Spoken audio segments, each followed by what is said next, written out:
comme chaque année, pour moi, c'est un grand plaisir de remettre le prix de la femme de l'année. Je vais vous réexpliquer juste rapidement le principe. Donc, on se réunit, un jury de journalistes, tous spécialistes du secteur, et chacun vient avec ses candidates. Il défend une ou plusieurs candidates, il choisit. Chacun défend avec ses arguments, et puis on en retient 3, et finalement on en élit une. Alors vous connaissez son nom pour la femme de l'année 2017, mais je vais faire comme s'il y avait un peu de suspense encore, je ne vais pas tout de suite dire son nom. Je vais d'abord appeler sur scène pour remettre le prix avec moi celle qui a reçu le prix de la femme de l'année 2016, Agneta Dahlgren, donc responsable du design des véhicules du segment C.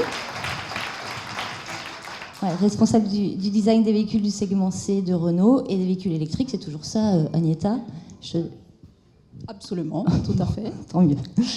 Alors qu'est-ce que ça te fait? Enfin, on se tutoie, parce que maintenant, entre femmes de l'année, on se tutoie. Comment s'est passé cette année? Qu'est-ce que ça te fait d'être là, de revenir Oui, c'est avec la couronne. C'est avec une grande émotion, parce qu'à partir de ce soir, je ne suis plus la femme de l'année. Donc c'est avec un peu de tristesse finalement, mais aussi avec beaucoup de joie que je suis là ce soir. Mais ça a été une belle année. Être femme de l'année, finalement, ça nous laisse la parole, ça montre, ça nous donne le droit finalement de nous exprimer. Et ça, c'est vraiment très intéressant. Parce que, donc ce soir, terminé alors. Voilà. À partir de ce soir, c'est terminé, peut-être. Et ce qui est intéressant aussi, c'est qu'au fur et à mesure, au fil des années, on voit qu'il y a plus en plus de propositions qui sont faites de la part des jurys, ce qui est quand même t'as raison, significatif. Christophe, je ne l'ai pas dit et tu as raison de le souligner. C'est-à-dire qu'au début, on se battait avec 4-5 femmes comme candidates. Chacun espérait que l'autre ait pensé un nom, en fait. Et puis maintenant, on en a trop, mais vraiment trop, et les débats sont animés. Il y en a trop. Oui, il y en a trop. En attendant qu'on puisse nommer la présidente de Valeo Chine comme femme de l'année. Voilà. D'ailleurs, juste avant de continuer, je voulais quand même donner le nom de nos jurys, parce qu'ils sont vraiment chouettes et tous les ans, ils sont là.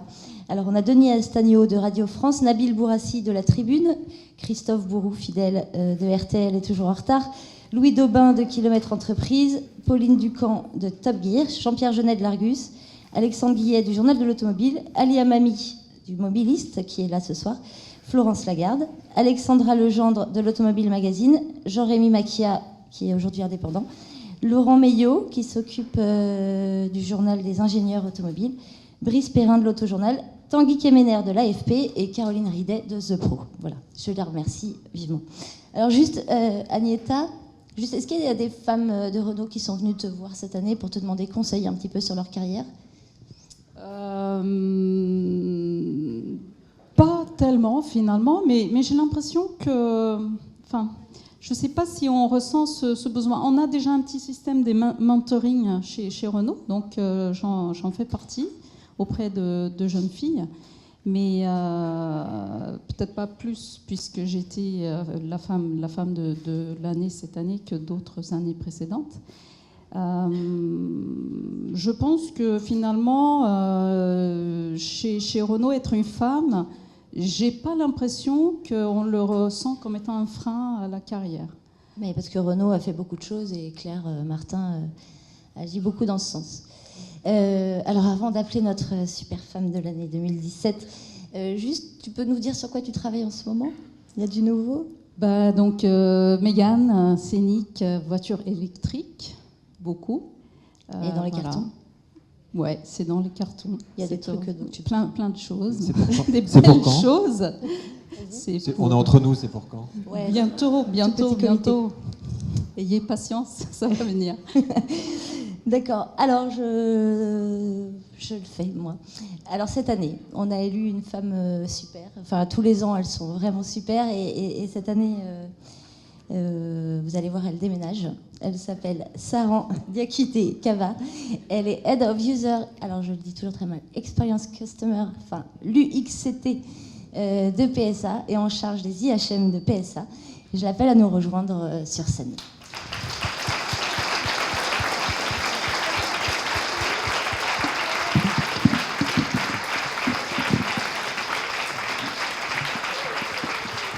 Venez, venez.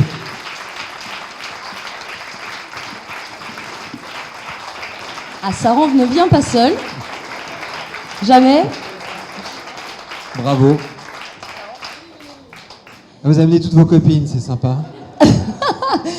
J'ai laissé dire à Émilie votre titre exact parce que c'est vrai que c'est compliqué. Donc vous allez tout nous dire.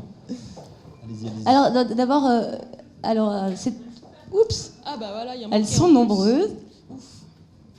Allez-y, allez-y.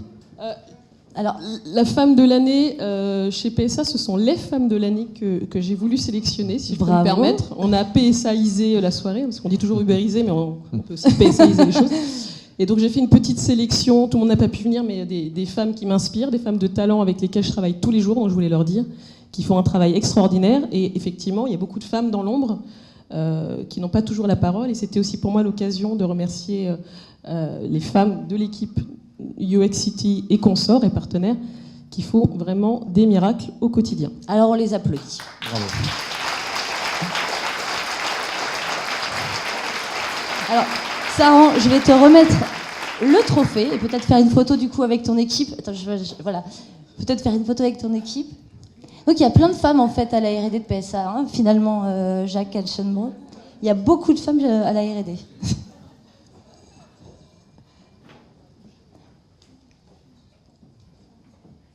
Allez-y les filles, ça nous fait des futures candidates. Est-ce qu'il y a une chinoise dans le... Non.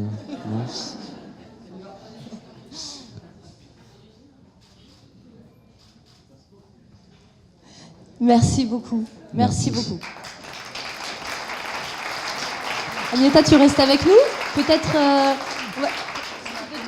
on va mettre Saran entre nous. Alors Saran, oui, peut-être on va te laisser redire le titre de ton poste que je n'arrive jamais à dire, et lui non plus. Ça veut dire que chez PSA, il faut qu'on arrête les acronymes, hein, parce que c'est Head of User Experience Cockpit Team. Exactement. Voilà. Un HMI pour Human Machine Interface. Ok. Alors concrètement... You know what I mean? Donc qu'est-ce que ça veut dire? Ben oui, concrètement, voilà. La user experience, c'est un buzzword que vous avez tous entendu ces dernières années et qui pourtant vient de loin, qui consiste à créer une synthèse innovante qui a du sens pour l'utilisateur, qui soit positif, qui soit mémorable et qui permette un dialogue beaucoup plus appréciable, beaucoup plus intelligent entre un utilisateur et une marque, ses produits, ses espaces. C'est vraiment une quête de cohérence de bout en bout qu'on mesure plutôt par l'émotion qu'on ressent lorsqu'on la vit. Alors, juste pour peut-être résumer aussi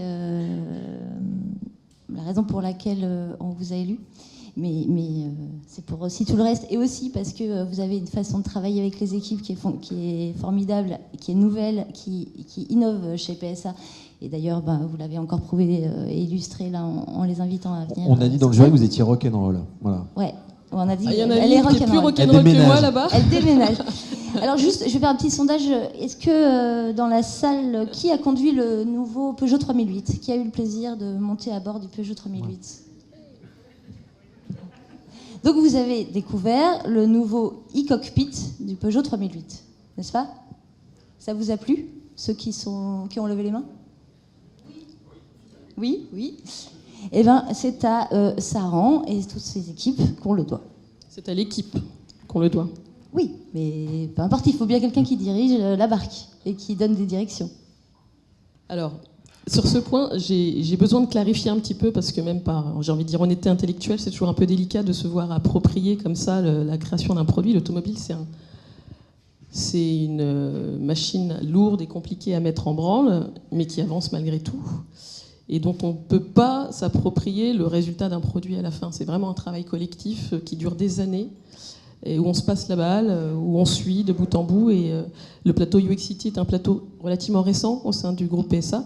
Les équipes qui travaillaient sur le iCockpit travaillaient bien avant la mise en place du plateau, et le plateau a été un formidable outil accélérateur pour permettre d'accoucher des produits peut-être plus rapidement et de manière beaucoup plus fluide que si on l'avait fait dans la méthode précédente. Ouais, ce plateau, c'est une équipe totalement pluridisciplinaire. Vous êtes 230 personnes, c'est ça, avec des métiers complètement différents.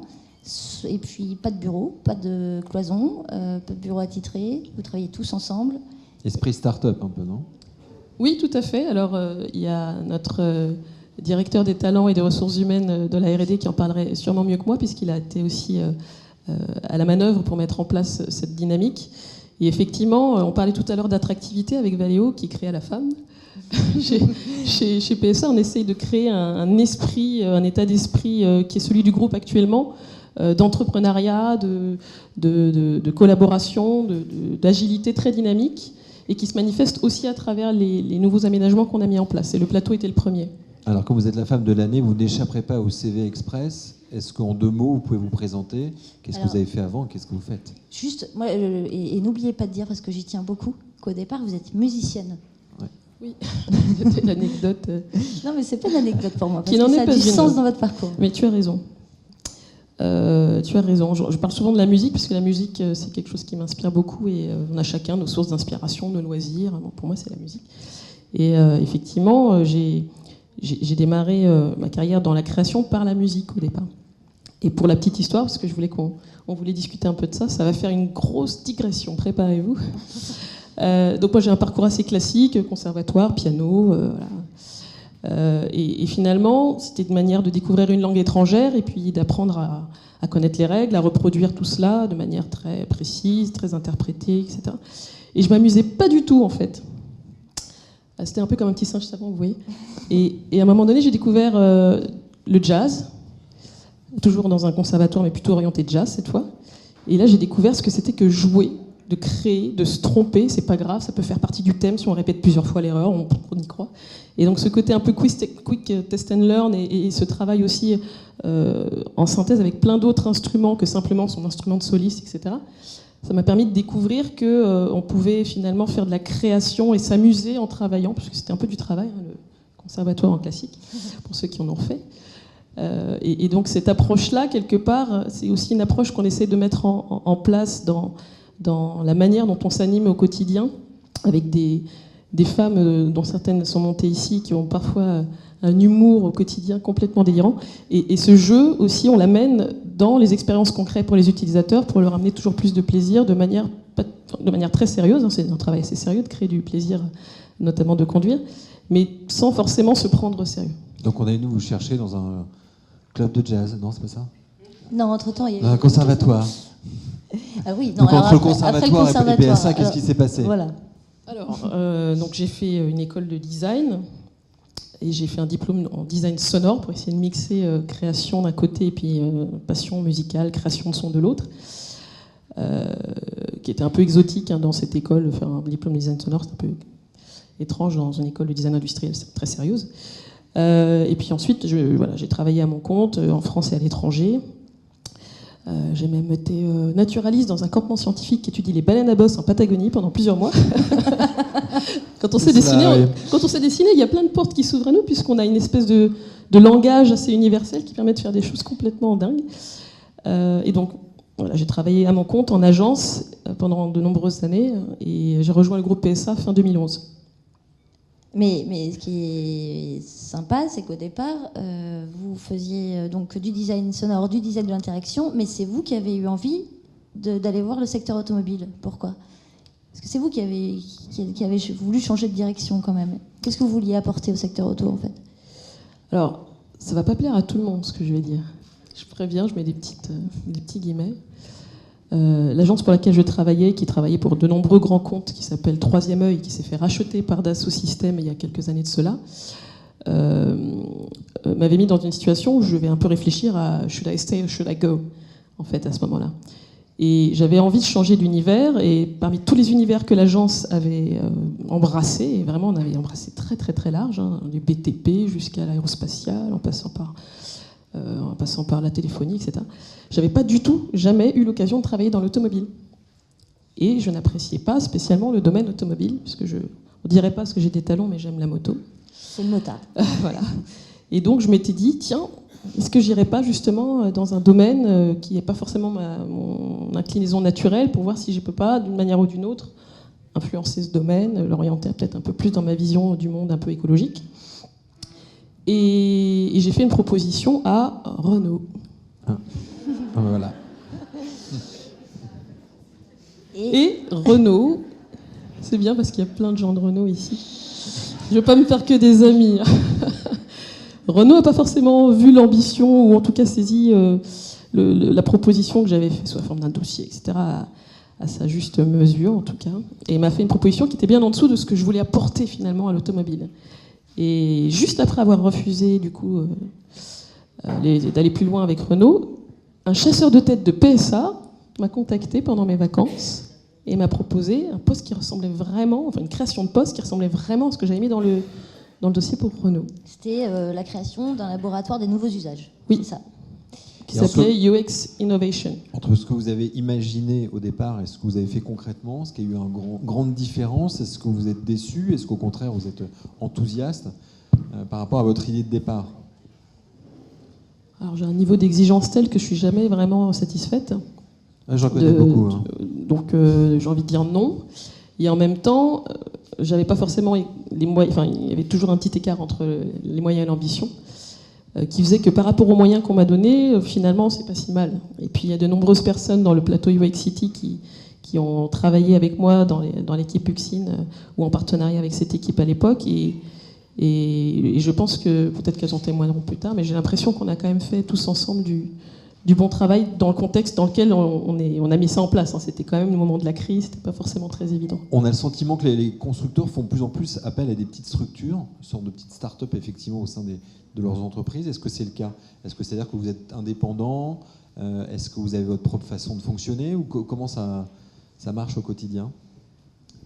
Donc personne ne vous écoute là, ils sont non, mais entre nous. C'est bien parce qu'on s'en parle souvent avec la petite équipe. On a un mode de fonctionnement relativement inédit, me semble-t-il, qu'on écrit, qu'on améliore, qu'on met à jour en continu. C'est une forme de démocratie participative comme à Porto Alegre et au Brésil par exemple. Donc il y a quelque chose comme ça d'assez dynamique. C'est pas vraiment le règne du grand chef et puis tout le monde se met en ordre de bataille. C'est plutôt démocratique comme animation. Et par ailleurs, ça s'inspire beaucoup de ce qui se pratique dans le digital. D'aucuns appellent ça les méthodologies agiles. Il y a plein de frameworks différents, Scrum, Safe, etc. Et donc on travaille comme ça, et c'est vraiment une animation qui est assez loin finalement de la manière dont fonctionne traditionnellement une entreprise industrielle, j'ai envie de dire en dur. Mais quand même, c'est une espèce de grande vague comme ça qui est en train de submerger toutes les grandes entreprises, la vague de l'agilité qui nécessite de réinventer complètement les modes de fonctionnement. Est-ce que c'est le cas chez Renault? Dans certains domaines, oui. Ouais. Pas partout, mais dans certains domaines, c'est oui. une tendance. Ouais. Quand vous avez été nommé, Saran, donc c'était en mai 2016, à la tête de cette nouvelle l'UXCT. Et direction opérationnelle, ça sera plus simple. Merci. Mais bon, vous étiez déjà dans le laboratoire des nouveaux usages, vous avez travaillé sur les IHM, vous avez travaillé sur le véhicule autonome, etc. Mais bon, quand vous avez été nommé, il y avait quand même Carlos Tavares a mis quand même une grosse pression sur toutes les équipes pour que les véhicules du groupe soient beaucoup plus attractifs. Et ça, d'un point de vue du design extérieur, mais surtout du design intérieur, vous aviez du coup un cahier des charges qui était simple. Il fallait redonner du plaisir à conduire une Peugeot, une Citroën, une VS. Et pour pas cher. Et pour pas trop cher. Enfin, quoique, parce qu'il y a un pricing power. Bon, ouais. Et c'est la façon dont vous êtes allé rechercher le plaisir, moi, qui m'a fascinée, comme vous m'en avez parlé. Comment vous avez fait pour clairement créer du plaisir au sein de l'habitacle, du nouveau e-cockpit, et surtout comment vous l'avez objectivé, puisque c'était toute votre démarche, c'était dire, bon, on peut dire je redonne du plaisir, mais il était quand même question de l'objectiver, ce plaisir. Alors, je vais essayer de répondre en reprenant un peu quelques éléments d'historique. Il y a quelques années de cela, on a eu l'occasion de parler de la dynamique du plaisir et puis j'avais fait une interview qui s'appelait « Concevoir de l'amour ». L'achat automobile, c'est pas un achat complètement rationnel, sinon il y en a qui achèteraient pas des coupés cabriolets avec des enfants derrière. Donc c'est pas un achat rationnel, et résultat des courses, il faut quand même se poser la question, quand on fait une démarche très objective et rationnelle de conception, de développement d'un produit industriel irrationnel, de comment est-ce qu'on mesure ça. Et donc on s'est lancé il y a plusieurs années de cela, il y a plusieurs équipes de PSA dans la salle qui travaillent aussi avec ces nouvelles méthodes. On s'est lancé sur l'identification des inducteurs du plaisir. On avait des hypothèses. On a un petit volant qui apporte quand même ce petit côté très sensible, très fluide dans la conduite qui est un peu particulier. On a ces touches piano maintenant dans P8 où il y a vraiment un petit toucher comme ça assez particulier. Le rapport avec le jazz. Voilà. On a des animations dans le combiné qui créent ce supplément d'âme au quotidien et qui font juste du bien. Ça sert à rien et c'est tellement bon. Et donc on s'est dit, mais ces inducteurs finalement, est-ce qu'on sait les identifier ? Oui, oui, on a trouvé une méthode pour ça. Du coup, est-ce qu'on sait les évaluer, à quel point ils contribuent à cette émotion qu'on ressent quand on sort de cette voiture ? Et à la fin, est-ce qu'on sait les réinjecter pour concevoir de l'amour ? Oui, c'est possible. On peut, en jouant sur quelques leviers, finalement, qu'on a, et des petites choses simples qui sont dans les interactions machines. Je vais vous donner un exemple, parce que c'est un exemple qui est assez parlant. Il y a une étude qui a été faite il y a longtemps maintenant, c'était au lancement de l'iPhone, au moment où l'iPhone arrivait et puis qui ringardisait tout le monde. Qu'est-ce qui s'était passé ? On n'avait rien compris. En 2007, des neuromarketeurs, donc c'est des gens qui font à la fois de la neurologie et du marketing, avaient comparé les modalités d'interaction qui étaient en jeu lorsqu'on utilisait l'iPhone versus tous les autres téléphones du marché. Et ils analysaient ce qui se passait au niveau de notre cerveau, essayaient de comprendre quelles étaient les zones du cerveau qui étaient excitées à ce moment-là. Et l'iPhone, tout comme les autres téléphones du marché à cette époque-là, excitait la zone de la peur. Peur d'être coupé du monde, peur de pas... d'apprendre une mauvaise nouvelle, etc., de perdre mes amis. Mais l'iPhone, contrairement aux autres, il excitait aussi la zone de l'amour. Mais pas tout le temps. Quand on faisait slide to unlock, par exemple. Voilà. Et donc il y a des éléments de sensualité qui sont un peu irrationnels, qu'il faut arriver à identifier pour les mettre dans nos produits et créer des expériences complètement époustouflantes, comme dirait Gilles Leborgne, notre directeur R&D, qui est en Inde et qui vous salue. Et voilà, c'est ce qu'on fait, c'est ce qu'on essaie de faire, tout en gardant bien sûr un socle pragmatique, sécuritaire, ergonomique, amener ce supplément. Ça veut dire que chez la plupart des acheteurs de la Peugeot 3008 aujourd'hui, qui est équipée du nouveau e-cockpit, quand ils touchent son petit volant, ça déclenche l'hormone du plaisir, de l'amour dans son cerveau. La zone de l'amour se déclenche assez régulièrement, hein. On ne sait pas toujours comment ni pourquoi. Il y a des livres très intéressants sur le cerveau d'Iris Aberkam, pour ceux que ça intéresse. Non, mais c'est ça que vous avez mesuré, quoi. Mais on mesure. Alors, nous, on n'a pas de protocole très intrusif. On ne met pas tout le monde dans des IRM. On travaille avec des chercheurs. Mais on travaille avec des chercheurs là-dessus, tout à fait. Et pas que pour Peugeot. Il y a ma responsable cockpit de marque DS qui se cache, qui vous en parlerait aussi très, très bien. Et d'ailleurs, dans la DS7 Crossback, il y a aussi des choses qui apportent ce supplément d'âme que vous avez peut-être remarqué. On déclenche d'autres hormones. On déploie ça très largement. Mais genre, par exemple, chez Peugeot, c'était on déclenche l'hormone de l'amour, du plaisir. On active la zone de l'amour dans le cerveau. Est-ce que chez Citroën, on veut activer une autre zone du cerveau ? Non, mais c'est très sérieux. Les suspensions. Chez DS, une autre. Non, mais est-ce que c'est d'autres Bon, on va faire un cours sur le plaisir alors. Alors, il y a 5 typologies de plaisir, mais c'est intéressant. Le plaisir psychologique, social, esthétique, physiologique, théorique. Et le vôtre, quand vous avez reçu le prix de la femme de l'année, c'était... Ça les a tous excités en même temps, c'est ça. Le plaisir social, parce que c'est un prix que je reçois avec grande fierté, un petit peu d'incompréhension, mais de grande fierté, pour toute l'équipe qui, comme j'en ai présenté quelques-unes, qui sont pour moi des sources d'inspiration, qui sont emblématiques de l'effort que ça représente de sortir des produits comme cela. Mais je le reçois avec fierté pour toute l'équipe, donc plaisir social. En tout cas, on remarque quelque chose d'intéressant, c'est qu'il y a des années, on n'a pas arrêté de parler de la voiture en étant quelque chose de vraiment anxiogène. Et là, pour une fois, on entend parler de voiture d'une façon, on va dire, l'amour, etc., très positive. Il y a quand même un changement. Ça veut dire que pour vous, il y a un véritable changement, on est en train de basculer, ça change, le bashing anti-voiture est en train de prendre un virage, si je puis dire, ou c'est une vraie tendance ou pas ?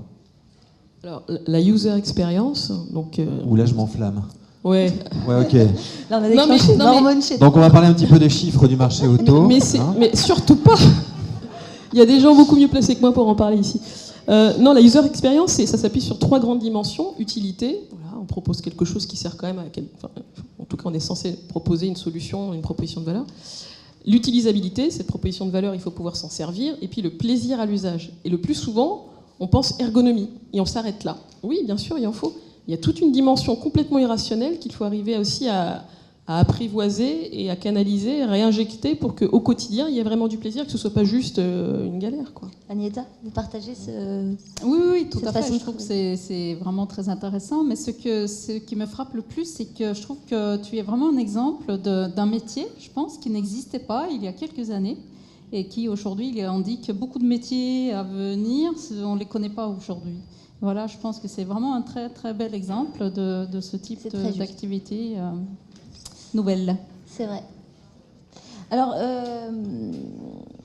Elisabeth arrive. Tout le monde a faim. Est-ce qu'on peut quand même demander, parce que derrière chaque grande femme, il y a un homme. Donc, je voulais savoir comment ce poste aujourd'hui est important.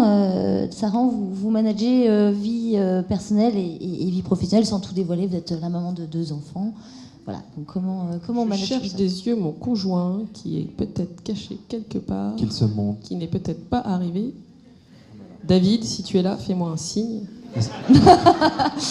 Ceux qui arrivent en retard, c'est scandaleux. Des enfants. Non. C'est vrai. Ces hommes en retard alors. Ouais, encore. Ah, Christophe. Scandaleux. Non, il doit être en train de boire lui quelque part. Je sens qu'il va rater une déclaration. Non, mais pour être très clair, quand ce poste m'a été proposé, je ne l'ai pas accepté tout de suite. Ça voulait forcément dire un engagement d'une autre nature, à nouveau, 5 ans après, parce que ça fait 6 ans que je suis chez PSA.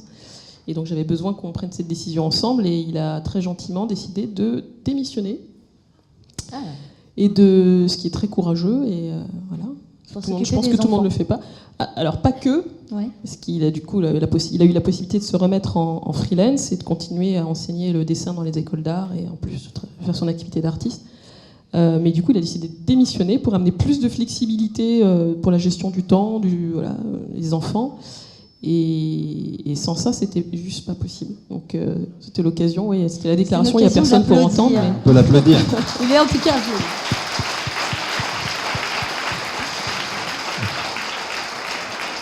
Alors, je crois que nous devons conclure pour faire les photos. Et alors, vous nous avez dit, toutes ces femmes vous inspirent, mais si vous en aviez une à citer, pour conclure, est-ce qu'elle a le droit d'en citer une femme ?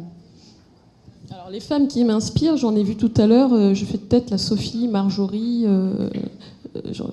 Sarah, voilà. Enfin... Demandez à Christophe si vous ne connaissez pas les prénoms. Elle me parlait.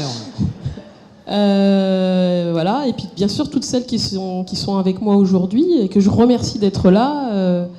Alors Laure, Rosen, Maude, je vais toutes les faire, hein, Delphine, Gaëlle, les filles là. Levez-vous, je ne vois même pas. Aurélie, Céline, Félicie, Cyril, enfin il y en a. Anne, voilà. J'en ai peut-être oublié. Alors on les applaudit toutes. Voilà, merci à vous. On vous remercie tous.